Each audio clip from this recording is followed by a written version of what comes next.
Today we had a discussion reflecting on the last 10 years, a decade of upheaval, political uncertainty, war, inflation, and how the property and development sector has navigated that and come out of the other side. We also looked ahead to the next 10 years about what that might bring in terms of political and economic issues and how we can continue to navigate those challenges and deliver in uncertain times. There's a whole set of numbers that we're all trying to deal with to deliver projects. The numbers have all gone in the wrong direction, so what other tools and mechanisms and approaches can we take to deliver things? And so that's things like thinking in a more collaborative way, some more partnerships with the public and private sector.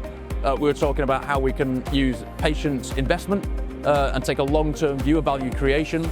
And we were talking about, social housing, for example. It's going to be big on the agenda of future governments as well. So it was really trying to crystal ball gaze a little bit, but also it was a bit of a cathartic session between fellow property people to go, well, how can we all help each other get to the end goal?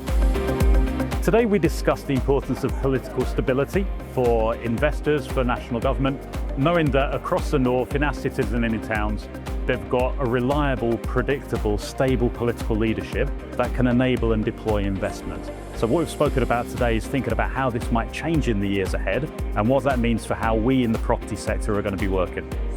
My biggest takeaway is that whatever the distractions around the different political arguments that are going to happen, there remains an extremely strong consensus across all of the political parties about delivering quality, affordable homes at scale on creatively developed land. That's where the opportunity is, and now we've got to make it happen. I think one of the key messages that I tried to get across really was that I do think certainly Labour's national planning policies have made a big impact for the north. The housing numbers have gone up substantially in the northeast, the northwest and Yorkshire, and I think that presents, certainly for a firm like ours, a lot of opportunities for growth.